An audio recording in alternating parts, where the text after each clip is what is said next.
Content warning. This episode discusses the topic of visualizing data related to sexual violence. If you have been affected by any of the topics in this episode and need help, please get help. Visit the Where Can You Learn More section of this episode's project. Thank you.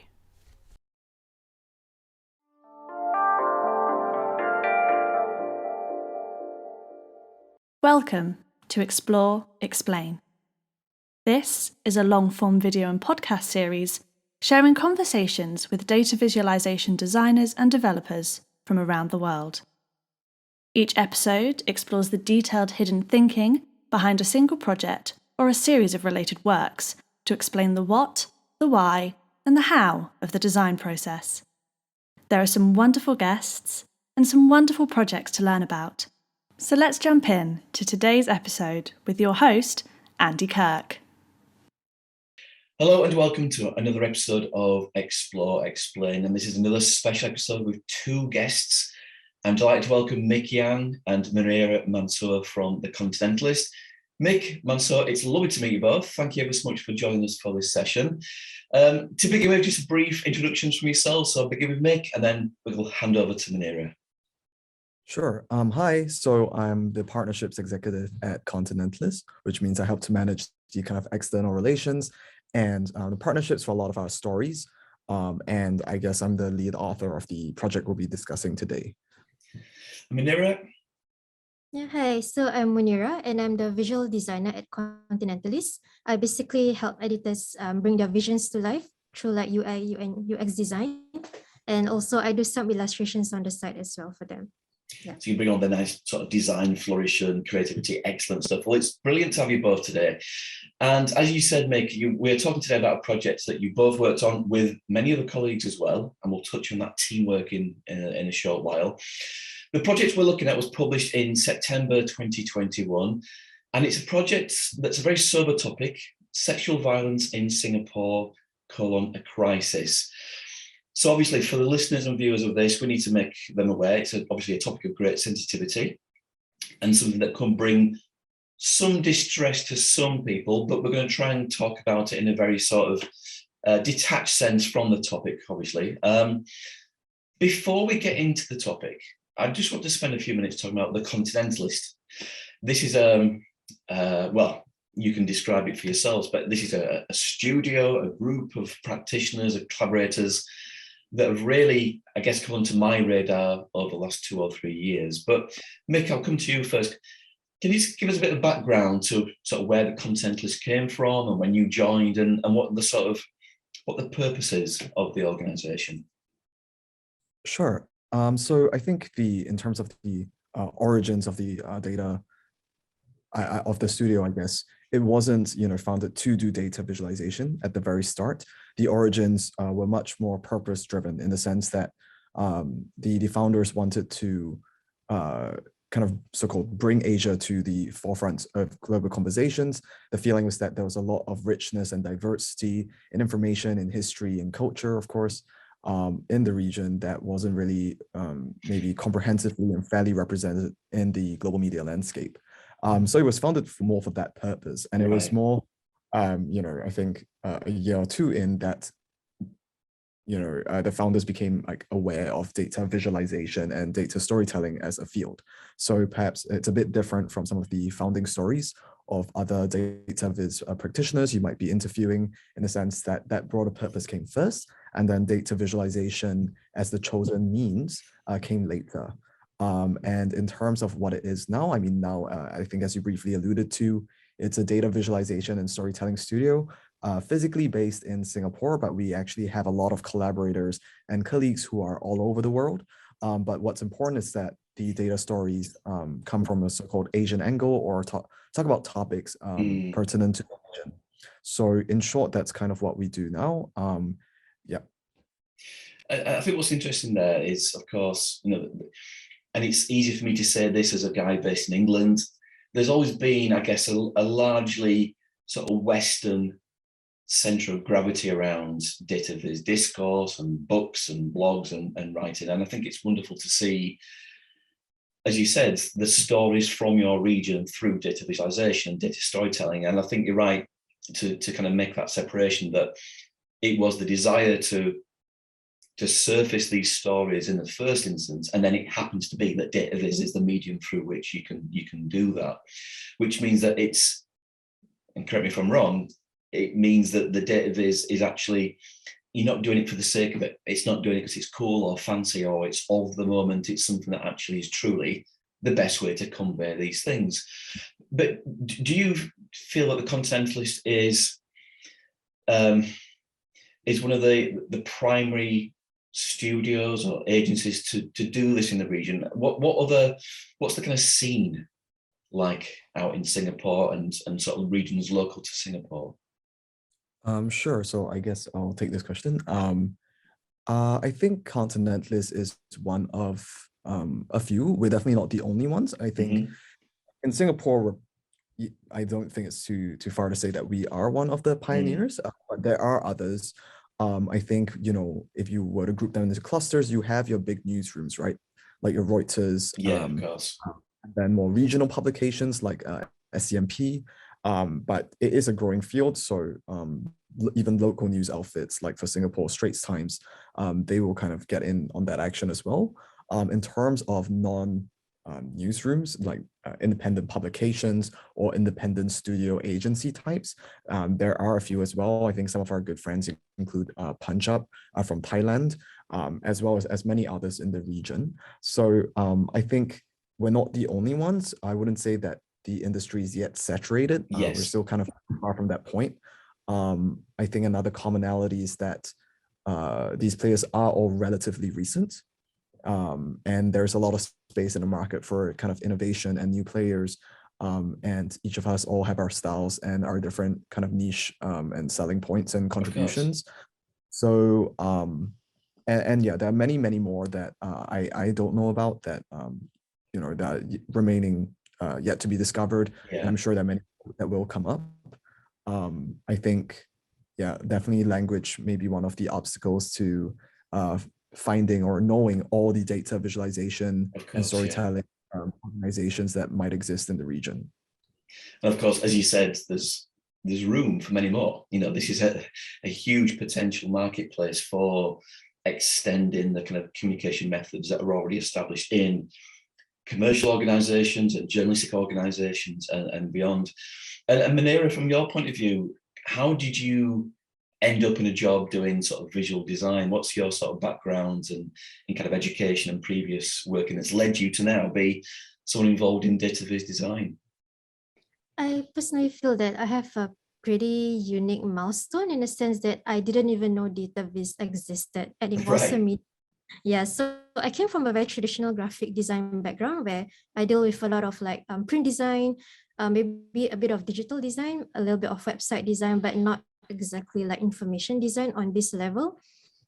So I guess the transition from graphic into data viz design isn't exactly different, because a lot of the concepts and the theories that I take design is actually applicable to information design and data viz design. And where I was from, it's a lot of like understanding the hierarchies in terms of the colors, the typography, and understanding what's the intuition and the emotion you want your readers to feel. And that's really applicable to data viz design in the end. Of course it is, yeah. I do think that sort of that journey from graphic design to data viz as a specialist focus is a creative journey that lots of people do take and do enjoy as a different sort of, it's not a different material, but maybe a different source material to work with and different motive at the end. So it's exciting to see talents like yourself moving to data viz. So welcome to the field. Brilliant stuff. Well, thank you for that background and that intro. Obviously, we're going to move on to the project now. And as with all kind of initial questions in these conversations, we need to start from the origin of the trigger point, the motivation. Why did this project that we're going to discuss today even materialize as a thing to undertake? So the caption that I see in the project's kind of intro is this idea of the sexual assault cases trickle into Singapore's headlines each day, but there's a sense of underreporting. And I guess the desire seems to be from this project to shine a light on something that is in the shadows, that is being suppressed as news items, as conversations. But obviously it's a courageous thing to shine a light on a topic like this. So Mick, how did all this come about? What was the motivation, the start point for this project? Okay, thanks for the question. Yeah, I mean, I think it's the most pertinent, right? How do you even come up with story topic, which is one of the most neglected, often neglected in the data viz creation process.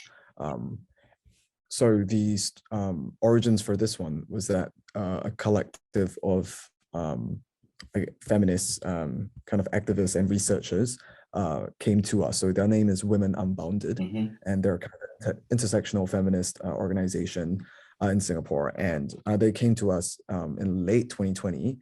We've kind of got started on the collaboration proper in early 2021. But basically they came to us with this idea of a story about where women belong in Singapore. So at the very beginning, it wasn't necessarily about sexual violence. It was broader than that, where women belong. And it was a very kind of high concept at that point. Yes. It was this idea of let's look at the physical spaces in which women are excluded from, and also about the discourse, the conversational space that women's voices are silenced in.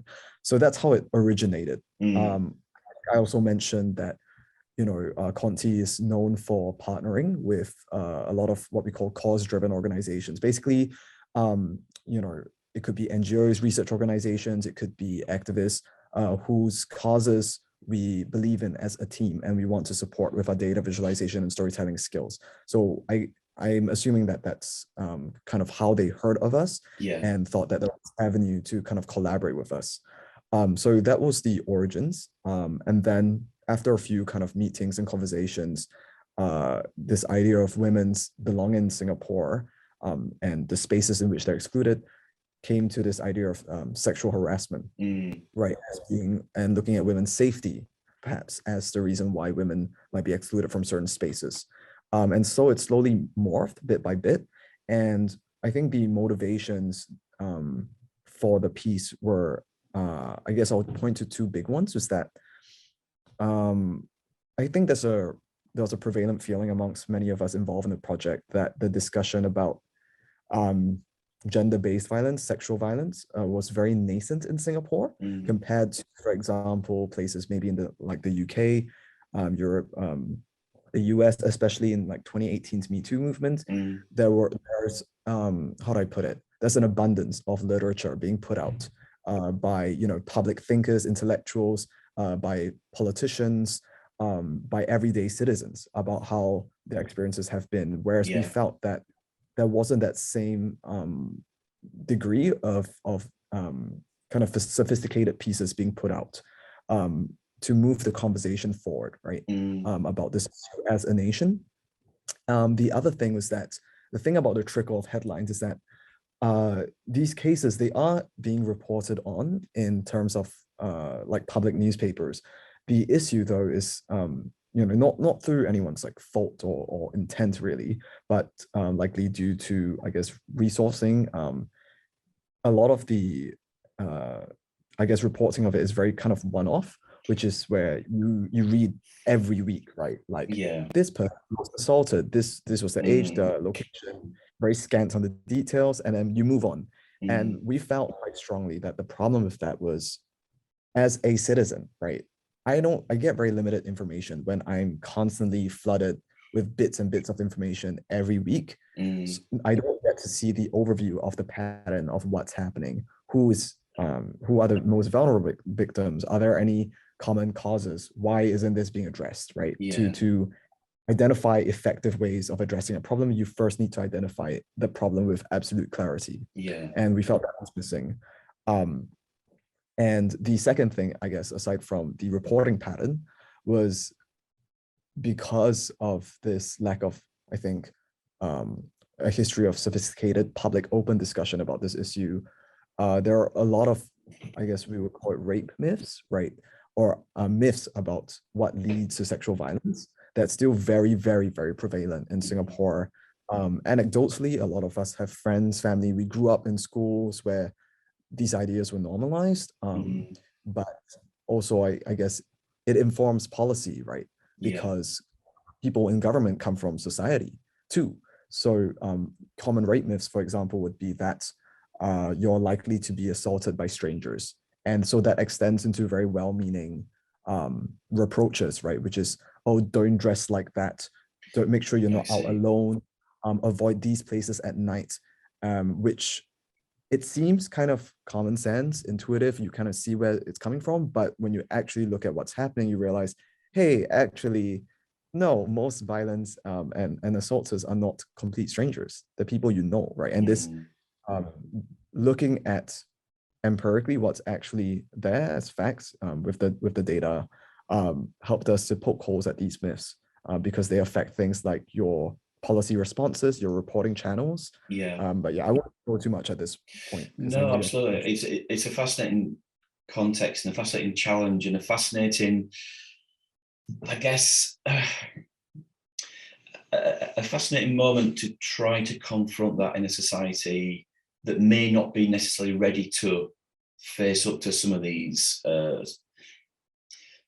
analyses. And I think that's what's kind of interesting from what you've said there, is that there's this kind of prior to this, perhaps there's a lot of piecemeal, anecdotal, one-off stories or news items. And what you were trying to do, or one of the things you were trying to achieve, was to look at the bigger picture, to look at this in a statistical whole, to say, look, folks, this is not just one-off stories. This is a bigger situation that perhaps is being discussed or has been acknowledged, which is something that requires courage, not just from the organisation Women Unbounded that came to you, but also from yourselves. And, you know, if we just sort of step away from the particular project itself, and are you as an organisation willing to and wanting to try and tackle some of these topics that are, it's not a taboo topic, it's a topic that is something that people don't necessarily want to tackle and don't have the courage? Is that something that you are particularly looking to kind of work on and work with? Yeah, I think for us, it's always a challenge, but we always try to make sure that data visualization and storytelling, our chosen craft, is purposeful, right? So we don't, how do I put it? We don't intentionally seek for things that are provocative or that require investigation. It's more of that where we feel that data visualizing and storytelling about it could really move the needle on something, right? Sure. Have that impact, then we will bring that kind of lens and the skills to that. Yeah. And so, you know, there are many topics and questions and investigations that can be provocative, impactful, but if data visualization storytelling is not the best medium for that, then we may not undertake that, right? So I guess it goes back to the whole being purposeful and making sure that the data visualization storytelling is actually integral to what you're trying, which is very challenging to always remember and to execute, right? So that's something we felt lent itself very well to this topic. Yes. Because when, you know, anyone sees the project, they can see that, oh, yeah, this really kind of undermines and counters a lot of rape myths, right? You can just see it and it's very evident, but it won't be like that for every topic. Yeah, and that's such a mature way to operate. You know, the fact that it's not just a case of being provocative for the sake of being provocative, and it's not just about using database for the sake of using database. It's when the two overlap and one helps the other, and one could not exist without the other. And I think it's something that is, you know, indicative of the respect I have already for the work that you are doing as an organisation. It feels that you are doing things with a real good sense of, we need to do this for a cause, for a purpose, but because it's worth doing in this form, not because we can, because we should. And I think that's a great testament to how you've found that track as an organisation. On a sort of more mechanical level, you know, as you said, you were approached by Women Unbounded with a relatively high and open and perhaps ambiguous brief, albeit there's lots to go at. It's not that it's, where do we even start with this? But from a mechanical process point of view, how did you narrow down the focus? I mean, are we talking about workshops? Are we talking about Zoom chats? Are we talking about storyboarding? Kind of how does it move from that initial conversation to something that you can at least start to get your teeth into a data set and a visual project? That's a great question. I think at the very beginnings, there are a lot of kind of calls. It's an iterative process, as most of our creative processes are. I think I would describe it as we kind of get on board together, the internal and the external team, talk about ideas and the possible angles, and then we break away and do our research, right? So I think you first need to do some degree of research to see if there's any legs to stand on, so to speak. And we just kept doing that. We're like, actually, this seems a bit broad. I think at the last cut before we got to the final outline, right? It was, it was actually going to look at like sexual violence and harassment across Southeast Asia. But then we realized, oh my gosh, that is going to be way too broad, way too ambitious for one data story. It's an important conversation to be had, but to kind of give the appropriate treatment for this topic, we decided to just go in depth for one country, the one that we knew best, both the external and the internal team. So I think that was a good call in retrospect. And that's how it moved slowly from that broad idea to the narrow idea through a lot of research and discussion. And I guess a lot of this, and just from my own experience alone, a lot of this is a process of eliminating as much as it is kind of creating new avenues. It's about saying what is reasonable for our ambitions, because ultimately, of course, there's an ideal wish list of all the things you could do with this project, but then there's a sense of, well, actually, what can we fulfill? And it's interesting that you mentioned already that sense that we ideally would love to challenge the region, but actually what's more likely to be possible to fulfill is more a localized treatment. In terms of the people from the kind of Conti side of things, I noticed in the credits mentioned at the bottom of the project, there's a real cast and crew of people, which I guess reflects the diversity of talent you've got on board.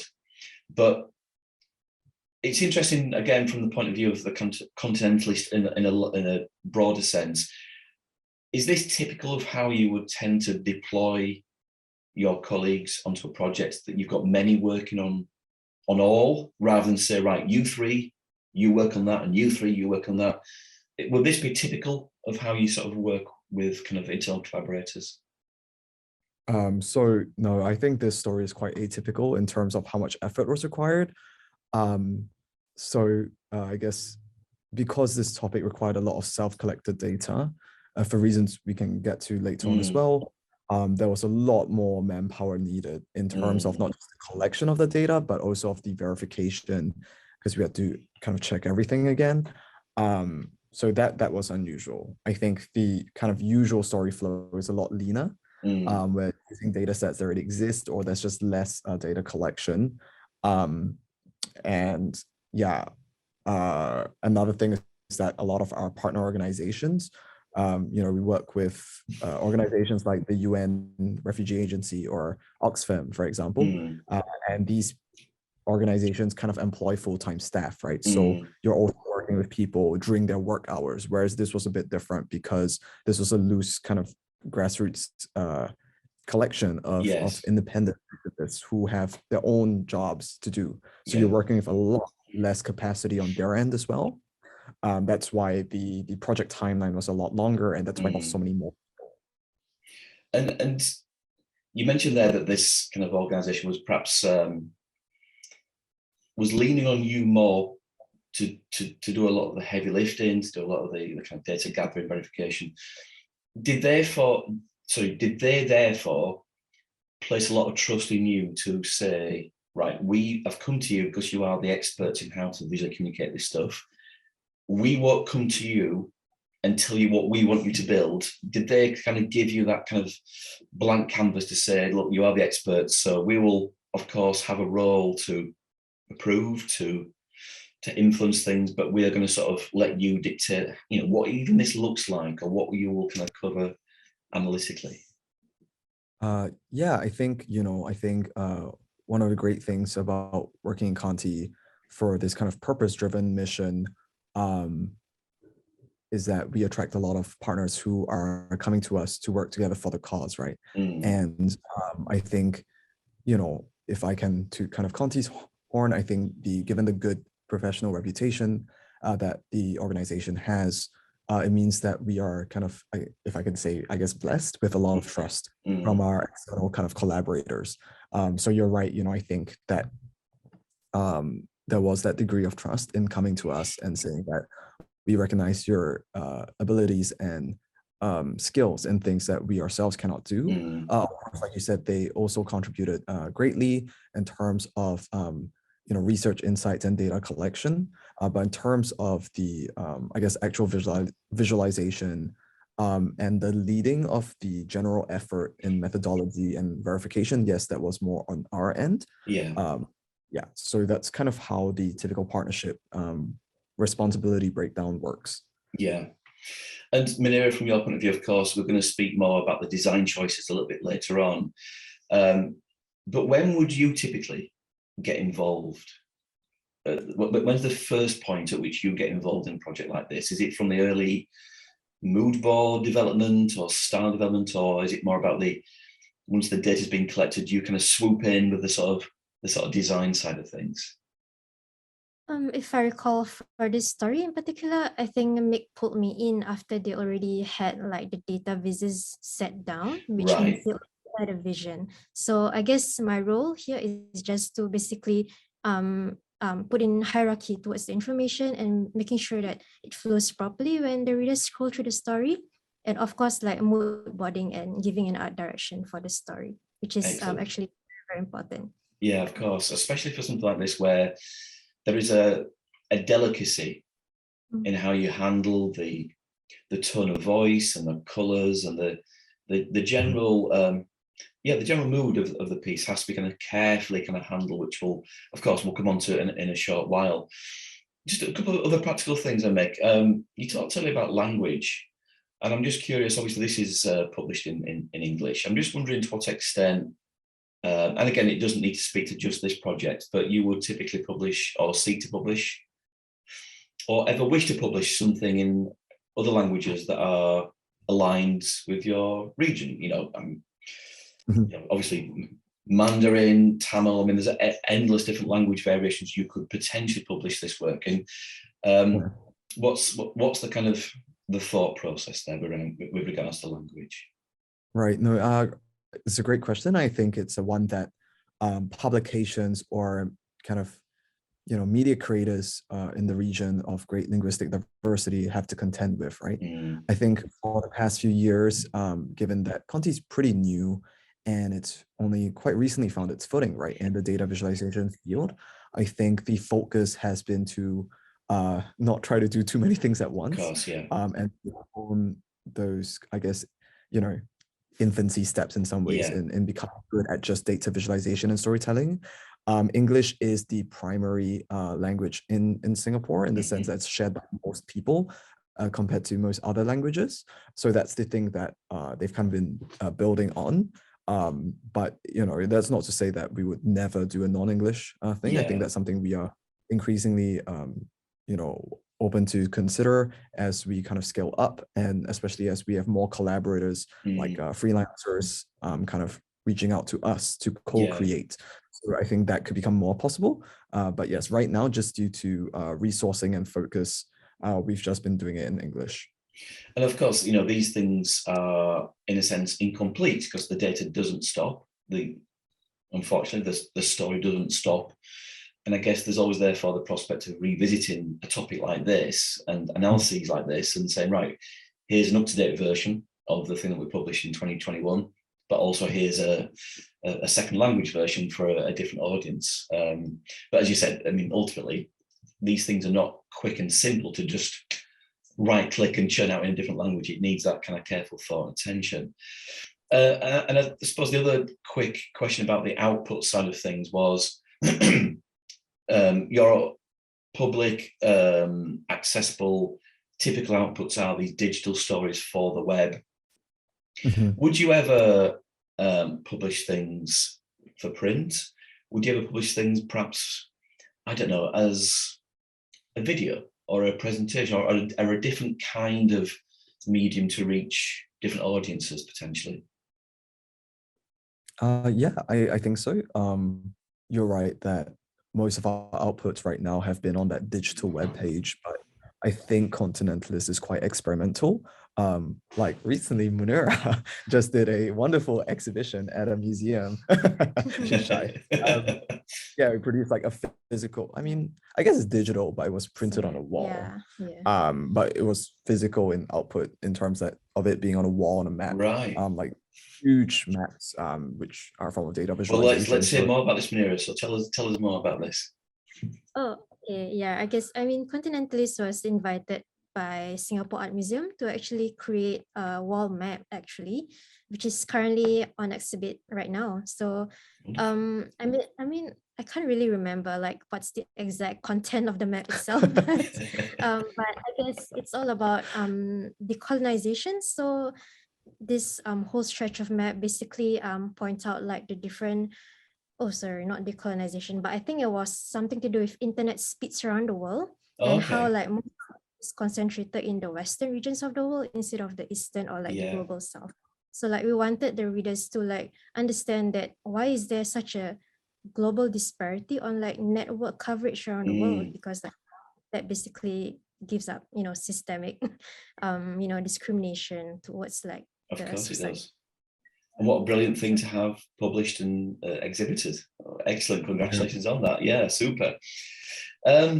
So we've learned about the background, the origin story, and some of the kind of practical factors around this. One last question in terms of, obviously, you know, the whole thing, the destination of this conversation is about a visual design.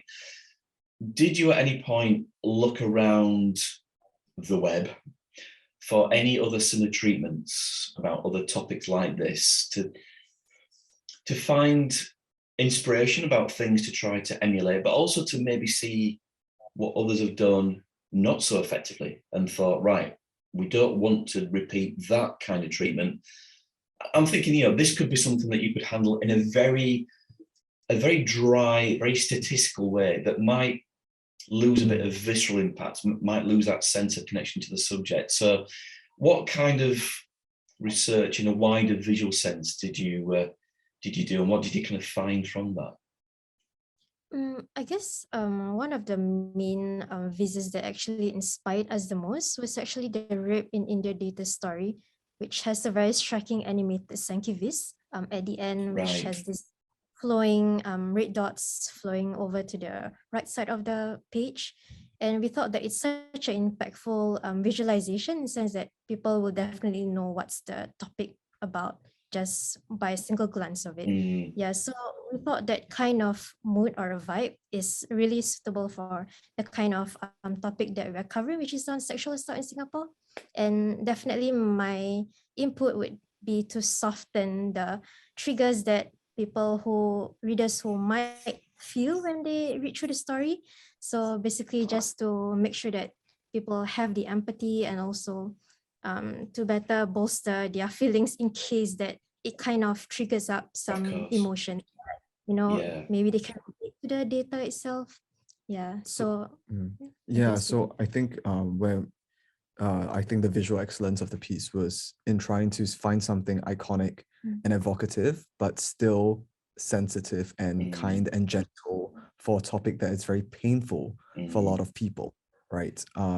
Because one of the very points of the piece is that actually sexual violence is all around us. And so we didn't want to make it so striking as if it's some different thing, but actually it's quite mundane. It's in our everyday places, in our everyday relationships. So we wanted to have that kind of kindness and compassion in the visual mood as well. So yeah, the Rape in India Sankey Viz was one of the key data viz inspirations. And then in terms of what we avoided would be any sensationalist or overly striking or graphic, I guess, imagery or wording. But yeah, do you also want to talk about the HDB thing? Oh yeah, I guess if you guys are not sure, but in Singapore, one of our national landscape is of course the HDB blocks, which are like apartments which the common Singaporeans live in. So, you know, the HDB blocks itself, lends a very mundane feel to it, that it's all similar in, its shape and the sizing and Right. whatnot. So yeah, I guess we sort of applied that mundane concept into like the sexual assault story. And if you notice that the cover itself looks like blocks sitting side by side, and Yeah. that was kind of mundane feel that we tried to emphasize on in the story itself. Interesting. Yeah. Yeah. Go ahead, Nick. Like the facade of the public housing, I guess, is a repeated motif in the cover image, and I guess the tree map visualization as well.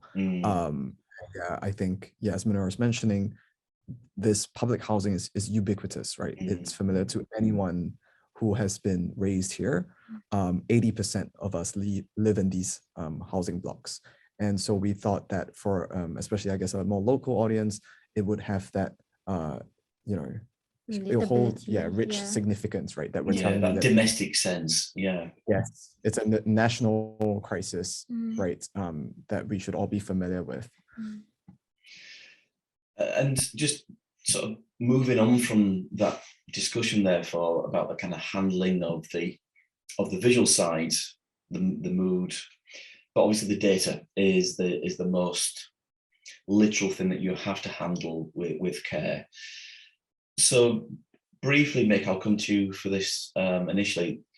What was the general sort of process that you went through to not just to gather the data, but to identify the potential sources of trusted data for this? And then once you've got it, what kind of treatment did you have to do to handle it? I'm thinking, obviously, there's a certain degree of anonymization that's probably very important, but also potentially some kind of categorization and taxonomies of some of the incidences and categorizations that come with that. What's the sort of general approach that you took with the data side? Right. No, thanks for asking a question. That was definitely one of the most challenging parts of this project. So I guess maybe I should foreground with why we even did this self-collected method, right? So some context is that I think Singapore's government does release, pretty good data sets for things, but, it might lack the kind of specificity and granularity for certain topics and issues, right? So I believe, if I'm not wrong, when we went to look up online for any data set related to like crimes and violence, you get a very general aggregate number of like total crimes per year. You might get one related to sexual assault, but you don't really get much beyond that. And we were quite clear from the very start, from that research, and also from what we know in terms of like rape myths and what's actually true, this phenomenon of underreporting to the police, to the courts, and therefore what the media eventually reports on. That's a very well documented phenomenon. So we wanted to, I guess, in some ways take back that power in our own hands, and look for what's for that granularity ourselves. So what we did was we went to find, I guess, publicly accessible newspapers. I went through them for all the years, any kind of mention or report about sexual violence, sexual assault. Okay. So obviously this is not a foolproof method. In fact, there were, many, many issues that we had to grapple with. The way in which we tried to counter the issues were through basically explaining our reasoning and our judgment calls very openly in a methodology, which is at the bottom of the story. We also actually give a link to the whole data set so that we are fully aware of our own limitations, right, as humans. And we let anyone who's interested to go and look through the data set themselves and, challenge the methodology or basically create their own data set. So that's one way in which we try to account for our limitations.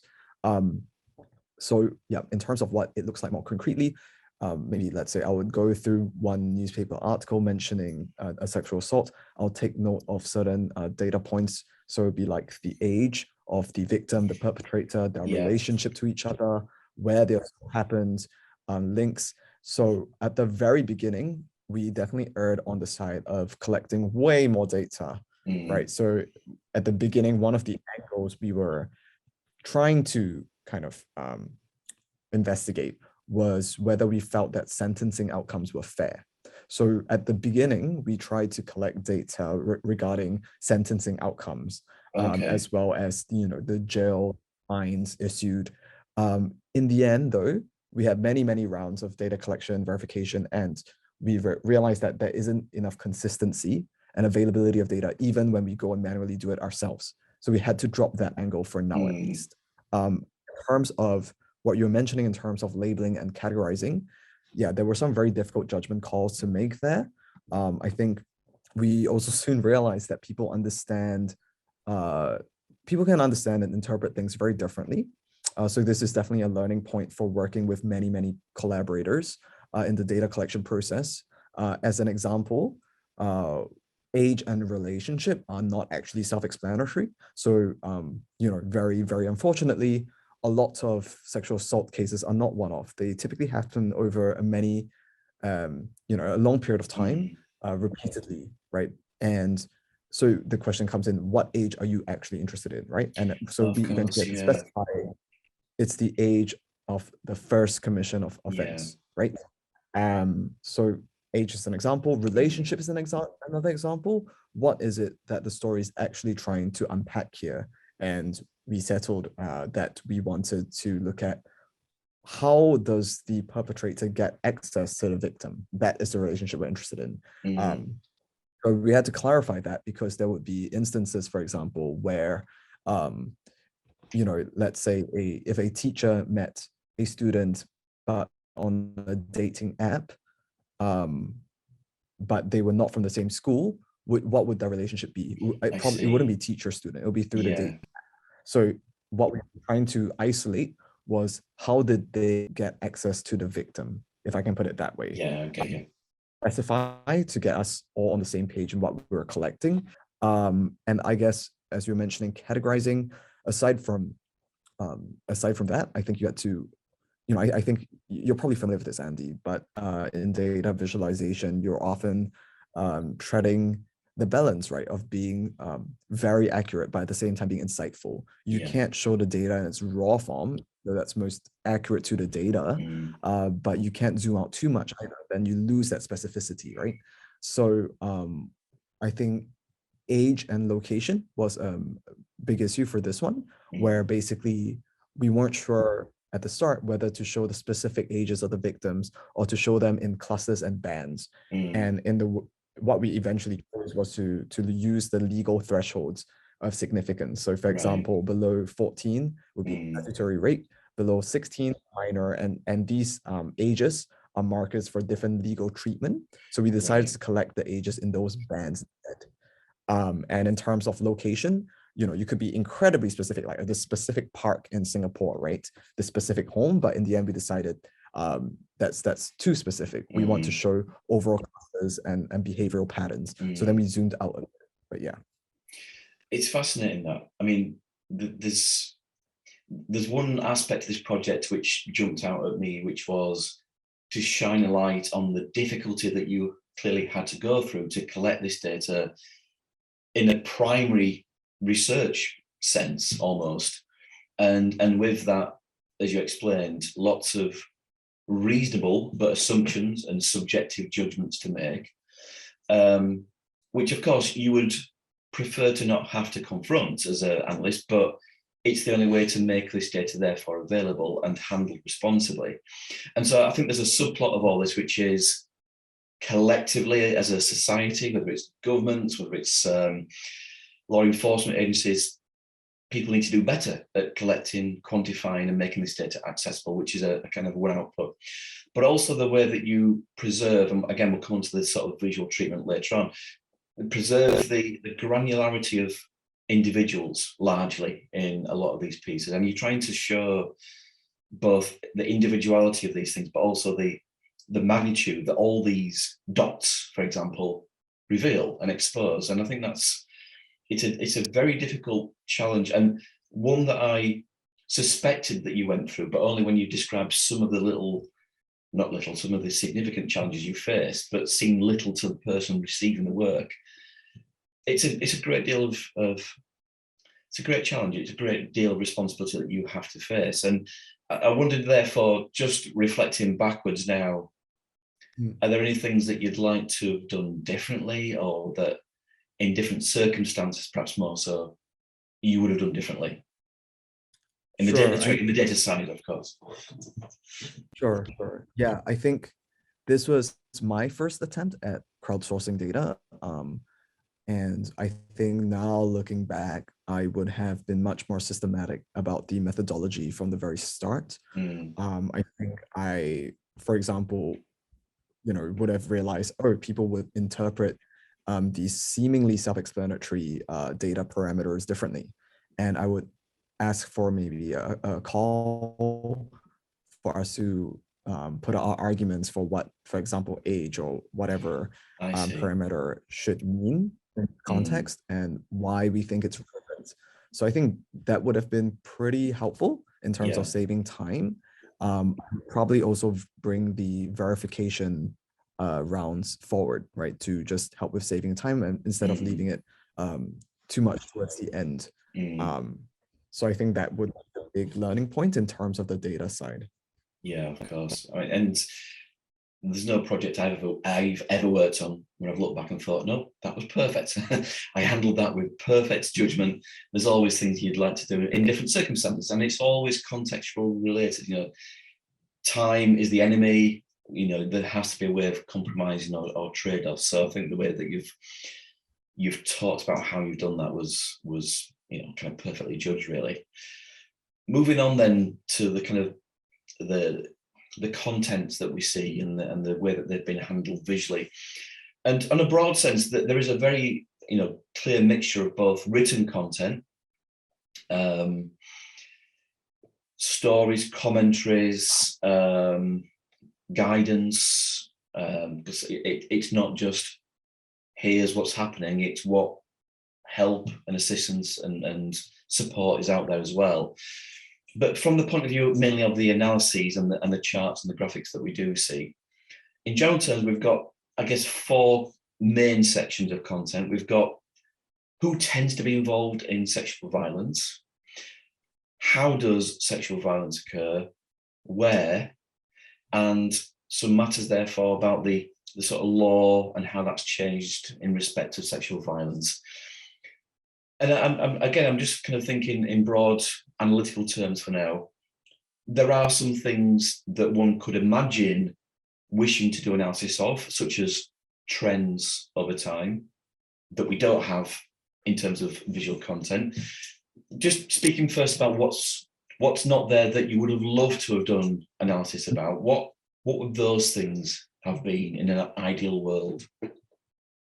Sure. I guess in an ideal world where we have comprehensive representative data of reality, right? I think we probably would have loved to look at, like you said, trends, kind of changes over time of the types of crimes being committed, but also we really wanted to look at sentencing outcomes because we were curious to see if the penalties were fair, if they were effective. Yeah, I think those were some of the big ones. And, even in terms of the data that we did collect, there were sometimes issues, right, where we had to pick up kind of contextual clues to figure out what exactly the relationship and the age we were looking at. So I think having more specifics from the very start would have been great. And then we could, visualize with perhaps more confidence rather than taking kind of broad bands. But yeah, I mean, I guess that's in an ideal world. Yeah, of course. And so how do you, from a process point of view, how do you move forward at this stage now? So you've got a good sense of the data, you've got a good sense of the limitations and the possibilities of that data, come up again from a sort of workshopping point of view, from an internal working together point of view. How do you go therefore towards, this is the analysis that we're going to include, and these are the charts that we're going to use to show those things? What's that process look like? So I guess once you have that data, along the way, there's a lot of preliminary, visualizing of the data using simple charts. Okay. You're not trying to be too creative or innovative to form. I think at the very start, you're just trying to see what the data is telling you. So, simple bar charts and Yeah. scatter plots, right? Just seeing, hey, what angle looks feasible. Mm. From that, you're like, oh, looks like there's a pattern with regards to age. Hey, there's a pattern with regards to relationship. Yes. And then further into that. And then from that, then I think that's when I start to bring in other people's creative insights, like asking Munira, some of the other people in our team informally, what visual form do you think might work to show this kind of information? Initially, what was proposed was a word cloud of visualizing it in a way that was more one pet favor. We got rid of the word cloud and we kind of replaced it with the tree map visualization, which shows the locations using images. Of course, yeah. And I'll come to you, Munira, for the general designs that we see. What was your sort of thinking, from a very broad creative point of view? I mean, obviously we see lots of chart types that have, again, these granular dots, either for individuals who are victims or perpetrators, and that's the sort of repeated motif throughout. But again, from your creative point of view, what was the approach that you took and your colleagues on the creative side took towards what we ultimately see? And I'm thinking both the charts, but then the color palettes that you used and the sort of the sequencing that you pulled together. How did you kind of work through that process?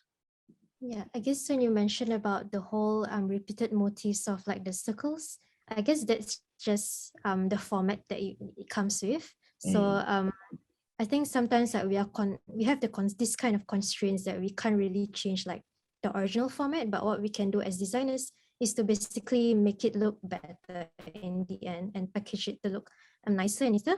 So I guess for me, we just start out with like referencing from the writer's draft and like what are the different sections that the writer wants to put in. So like we usually have a general layout, like a very draft wireframe of how the flow looks like. So for this particular story, we start with like a trigger warning, and then afterwards, like we quickly go into like the scrolly tally of the dots shifting from one vis to another, which is the main component of the story. And then of course we go back to I guess it was the tree map. I think it was the tree map because we want to visualize like where in Singapore sexual assault happened, and then next it was the timeline, which is the more drier part of the story, to be honest. So we were careful in terms of like originally the content was really heavy and packed. So I keep telling Mick like, okay, no, this will not want to read so much law information in one go. So I guess you should cut it down and quick and just sufficient enough for people to understand what's going on. And also like important is to always put in some visual cues so that people will understand like what is the content of the the vis about. Yeah, and then lastly, then we go back into like softening the tone a bit and saying there's a bit of hope at the end, like we all can do something about this sexual assault thing in Singapore. And yeah, so that's how the flow goes basically, from attacking like the content itself, and then at the end we will just like soften it up with like is a very pink visual. And so you'll notice that basically it starts dark red, pretty stark, and then it ends off with like a light pink to kind of like she was saying and bring hope, I guess, that sense of hope visually. I guess perhaps I'm not sure if you felt it relevant to answer here, Andy, but we did think perhaps we could share about each like visualization and the design choices that we made for each go visual. for it. Would that be? Yeah, absolutely. Yeah, so maybe we'll start with the cover image because that actually formed quite a visual anchor to inform the rest of the piece. Yeah, so do you want to share? Yeah, I guess I should just let you know that when Mick asked me to join the team to be a designer, we actually started off with the cover image design, which basically informed the rest of the art direction of the story itself.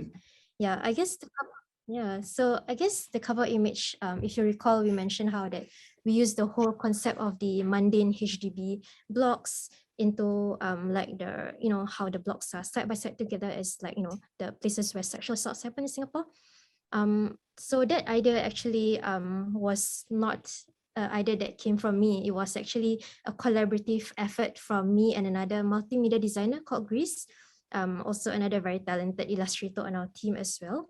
So we actually sat down together and discuss what would be a very suitable and sensitive way Yes. to this topic itself, because of course, yeah, it can be very triggering, and we don't want the readers to look at it and like, oh, why are you showing like sexual assault, people, like the figures itself, we shouldn't do that. So we sat down and had a few process of like churning out maybe we had around 6 thumbnails which we drew out. Yeah, and a few of them were a bit, I guess it wasn't really straightforward to the point, in terms of we wanted to be more superfluous, and we even touched the art direction got a bit more experimental, which to be honest, because of the topic itself, it shouldn't be the case. Yeah. We should be sensitive and understand this is not about the design, this is more Yeah. about the content itself. So we toned down a bit, actually we toned down way a lot from MC Escher ideas. Oh, really? Right. Okay. No idea how that came about, but wanted to put in like realistic art direction, but we were thinking, okay, that's way too far-fetched. Our role here is to basically tell the message straight to the point, and make sure that people will feel something when they stare at the cover image If itself. I may Yeah. chip in, I think the reason why MC came about was it wasn't intentional, but this idea of both playing with the idea of excluded from, right? That's where the spaciating of discomforting, nauseating, like this idea of everyday violence being off-putting. And so Yeah. combining the two, they lent itself for very surrealistic images where spaces were kind of warped and distorted. But then basically, Munira and Gris had their stroke of genius where they realized you can convey that sense of unease and eeriness in a much more mundane, everyday way without even Yeah. being surrealistic. Yeah. So that's why the images in the end became more so-called realistic or figurative. Yes.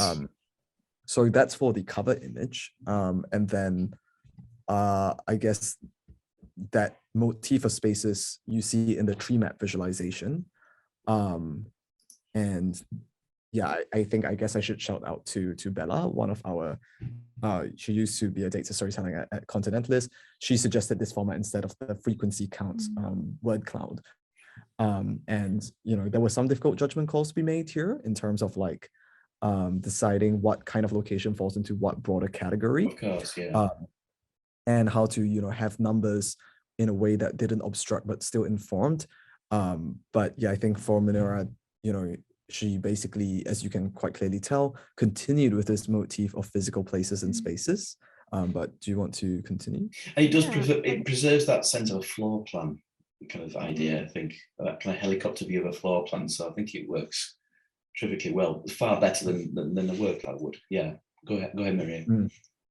Yeah, I guess one of the challenges that when we were designing this tree map vis was the particular parameter on public spaces. So like I think really wanted to showcase that public spaces are not just toilets, or like just bus. So what I had to do was trying to combine like maybe a few different types of public spaces, in this case like car parks, malls, toilets and buses. Yeah, so to like show a variety without it being overwhelming and without being messy. Yes. But also I think what's worth pointing out is like I guess the color use here, right? The juxtaposition of light and dark. You'll notice that Munira never adds personal figures, but you can still sense that they are inhabited. That's right. Through little things, the teddy bear on the bed, or like the water in the toilet, right? And yeah, you were talking about choosing analogous colors, right, on the color wheel. Yeah. So I guess when you look at it, like you're supposed to feel at unease, like something just happened, there's a sort of tension in the air, but yeah, you're just like a bystander and like, sort of hopeless feeling to it. Yeah.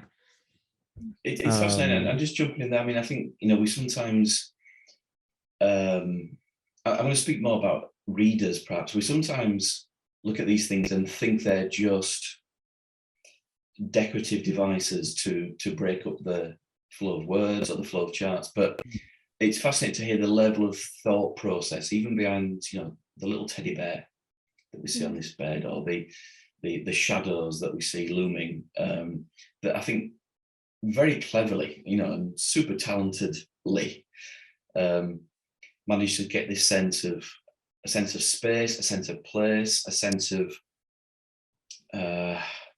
threat, but without it being suffocatingly so. Again, as you said, to try to walk this tightrope of not triggering too much emotional baggage for people who may have gone through things like this. But I think it's a very, you know, a really interesting and sometimes neglected perspective in data. This, you know, these extra elements of illustrative content and imagery and you know, non-chart media that do enrich a piece, but also do communicate as well, sometimes subtly, like you've explained there.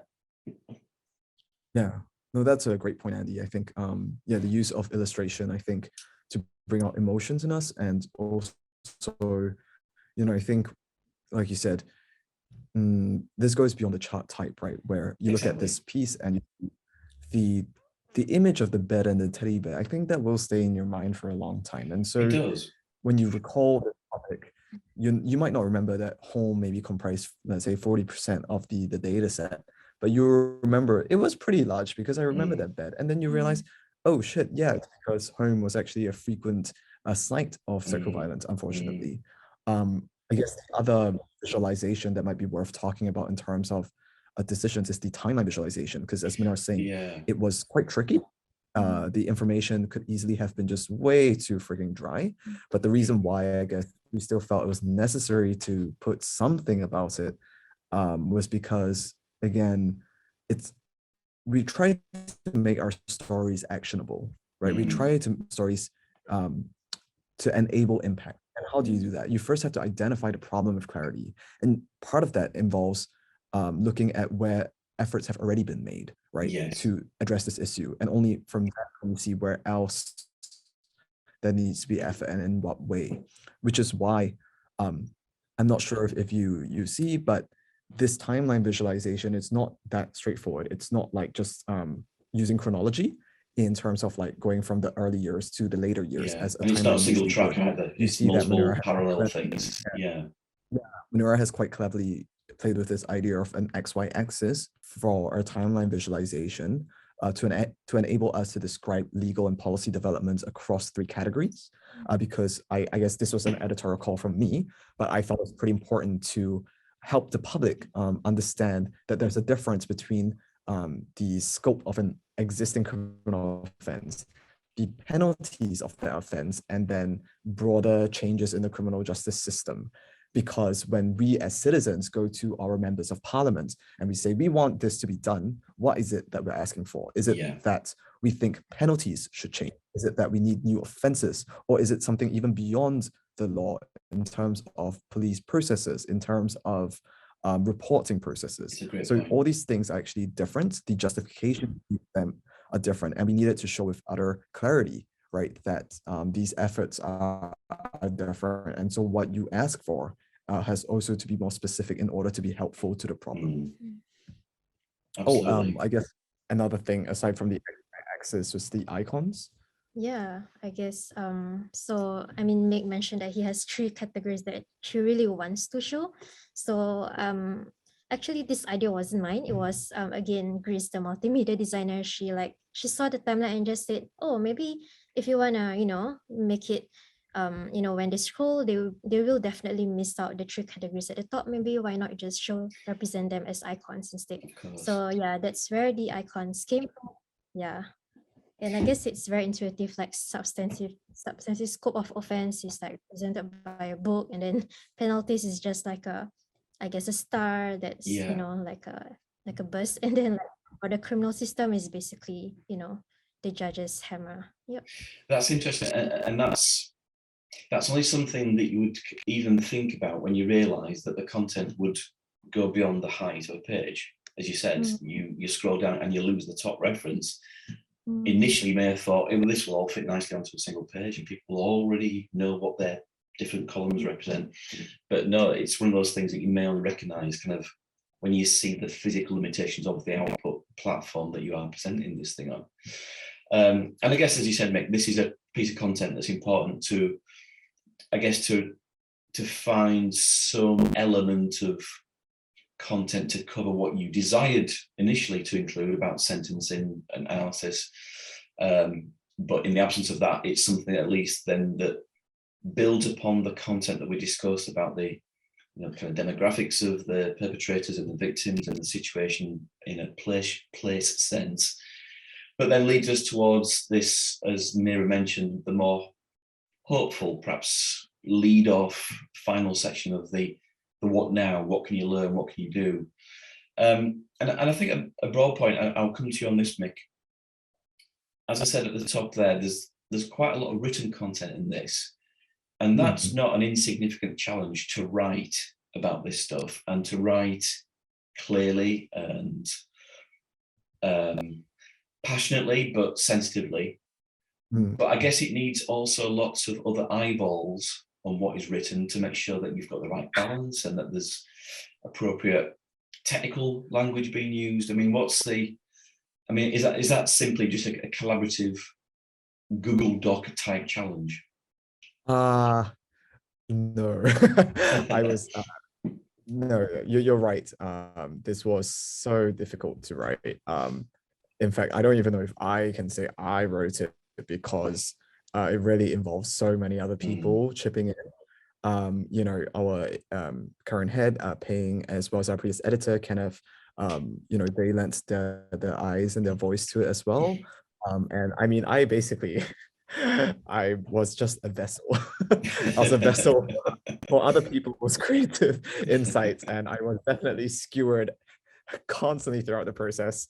At the end of it, my ego was totally vanished. I'll be very honest with you. There were never points where it was like oh, this is great, this is wonderful. No, it was like this needs to be improved, that needs to improve for months before we got to a point where we were quite okay with it. Yes, it was definitely a challenge. Like you said, we didn't have reference points, right? We don't usually have these kind of sophisticated pieces put out on this topic in Singapore. So we don't have reference points. The mainstream kind of media pieces about sexual assault are very dry. They're just like, this happened to that person, that's it. Yes, yeah. And you have full-on advocacy pieces, but they swing another way. They're very evocative, but they're also usually one person rather than using this kind of data story format. So we were creating something quite new, and it definitely involves so many people. Well, picking up on that as well, as we kind of work towards the end of this conversation, I mean, how do you go from what would feel like a good first version to the final version? What's the kind of sequence of internal evaluations, internal approval, but also I guess at some point or many points you're bringing back in the people from Women's Unbounded and other collaborators? What's the process towards moving to a point where you think, right, finished, publish? Great question. I think we're always toggling between kind of perfectionism, right, and what's actually realistic. I mean, if it helps, our usual workflow usually would be we kind of submit an outline. That could be an external collaborator, it could be us internally, and then it goes through from outline to draft. We kind of form the data visualization, the illustration brief, and we have 2 rounds of drafting, and then it's published. That's the ideal. For the story. It was so challenging and new for a lot of us in many ways. There were many more rounds of both internal and external approval. The story scope had to be, dramatically narrowed. The angle really wrangled out from the data analysis. And I actually think the imagery, the colors actually came together pretty well. The cover image, like as Munira was saying, was such a good anchor for the rest of the piece that actually went really. I think it was really the data collection and the final visualization that took up so much time, as well as the writing. So all in all, this took many months. And I guess at the end of the day, it was a matter of, clearing the internal editorial hurdle, the high standards that I think Conti sets for itself in being proud of a piece, right? Not in the sense that it's perfect. It's the final stopping point of this conversation. It was very much framed as a conversation starter, that this is the piece to clarify the murkiness in this issue. Yeah. Please take the piece and kind of run with it and open more conversations about it with this public data set we've released. We had to clear the internal hurdles. As you may or may not know, or readers may or may not know, I think the Singapore media environment is also not the easiest. We have some pretty strict laws, where if you basically publish something that insinuates or alleges something that the government did or did not do, you might get in trouble for that, right? So we have extra kind of regulatory hurdles that shape our cautiousness and our extra vigilance in terms of what we publish. So there was that in the background as well. And then, yes, like you said, we had to clear with our partners if they were okay with this angle, okay with this treatment. And they were, very helpful in many points in time. For example, it was them to insist that we want every victim to be represented on as a dot, not in aggregate, because that's symbolically important. Other things that they were really helpful with were like the adding in of at the start of the writing, the hook with the commonly said rightness. That's something that they've also helped with as well. So it was definitely difficult to get to that point. But I guess you kind of know when it's when it's reasonably defensible enough. When it satisfies kind of most people's judgment calls on it. I always mention that there is a distinction between a piece that's finished and a piece that's complete, and very rarely do you ever complete a piece, but you have to say, right, we have to stop. This is a good enough finish point. We're content with it. We are proud of it. We are able to defend it, and then let's go, as you said. And I suppose that kind of takes us on to the sort of closing comments then.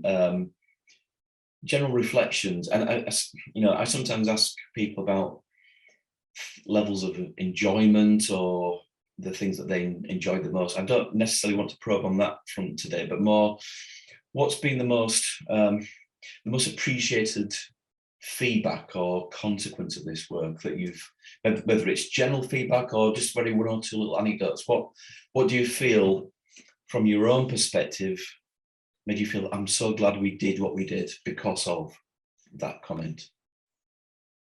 I definitely have things to say, but do you want to go first? Or... I think, to be honest, like for me, it wasn't exactly like the design process of the story itself, but seeing the reactions of readers who actually come across the story and share their sentiments on how this is such an impactful and important story to finally be published. And I think like my role as a designer is like, okay, it's complete, that I have finally like helped to convey the message. I mean, that's the perfect outcome, really, let's face it. Mick? I think the story's kind of resonance with people, it really felt, at least for me, that it came close to the raison d'etre of Conti, right?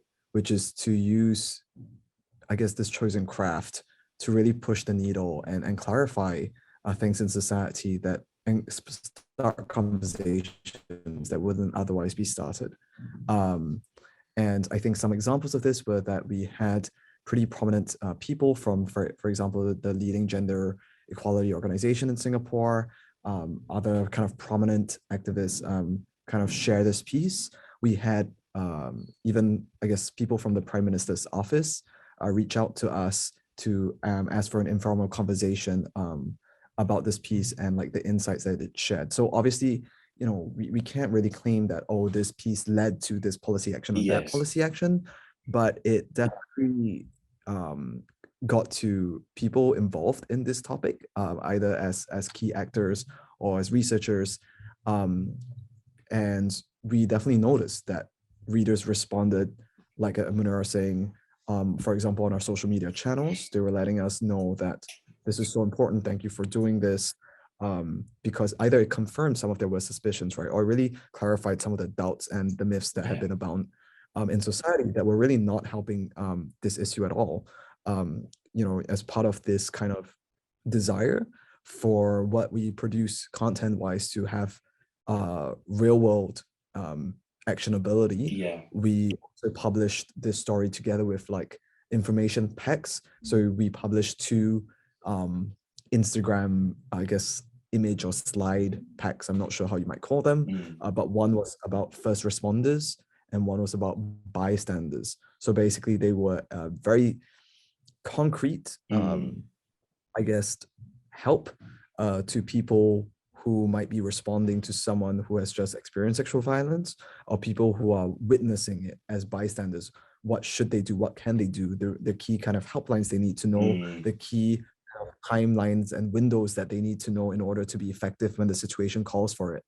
And because I guess it goes back to how we see ourselves, right? And how we see this piece. It starts the conversation, but it is one of many, many pieces of media and content that needs to be put out. And altogether, this will raise the kind of, I guess, total aggregate awareness of what is the problem, what is the solution, how can I help in these specific situations, right? And I think the more of us across society, across all levels, know these pieces of information, the more likely it is that we'll actually take steps that are evidence-based and that make sense and that can actually help to solve the problem at its root. So I think, that's kind of my answer. And I think it's a perfect summary of the accomplishments of this work. And it's been terrific to hear about the hidden stories behind the process that you went through. I mean, there's so many more things we could go through, but we just don't have time because we don't have a full day to do so. Because this could be, it's a significant case study, not just in the visual treatment, but the handling of the topic, the working with collaborators, even as you mentioned, Mick, the sensitivities that you have to handle around regulation and the publication of this work. So thank you ever so much, both of you, for sharing your insights, and congratulations to yourselves and to your collaborators for what you did with this work. And thank you to everyone out there for watching and for listening. That's another episode of Explore, Explain, and we'll see you again very soon. Thank you. Thank you. Thank you. To see more information about today's episode, including some links to key sites and resources mentioned, please visit my website at visualizingdata.com. Here you'll also be able to find details about my book, information about my public and private training courses, as well as over a decade of blog posts. If you've enjoyed this series, please consider liking, subscribing, and spreading the word. See you next time.